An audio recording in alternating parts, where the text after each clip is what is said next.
All right, hello again. This is Jeff Scott. I've been going through the Android Studio Development Essentials textbook for the 152, 156 Mobile Web Development Android class for the spring 2016 semester at Blackhawk Technical College. And we've gone through now the first 5, and I've also gone through a bunch of the later chapters. But Chapter 6 is entitled, as you can see here, Testing Android Studio Apps on a Physical Android Device.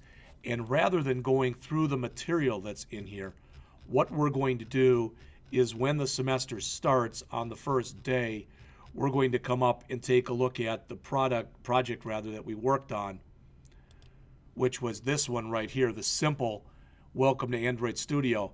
And I have it, and I've actually run it on the regular device rather, and it works just fine.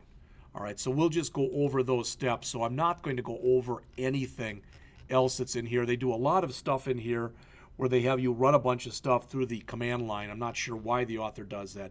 The only thing I will mention is this right here is whether you're using the emulator or not using the emulator, you've got to look if your application isn't coming up either on an emulator or a non-emulator. If you get the icon down at the bottom for the emulator, you might want to click it, and if you get this, what may have happened is whether it's the AVD or whether it's an actual device, you may have to click on it and then click OK to actually get it to start running. All right. So they talk a little bit about the emulator right here, and they say while it provides an excellent testing environment, it's important to keep in mind that it's not a substitute for the real thing. By default, the Android Studio environment is not configured to detect Android devices as a target testing device. We'll go over that in class. What we will have to do, though, is build our emulator in Eclipse the way it looks right now, and that's fine.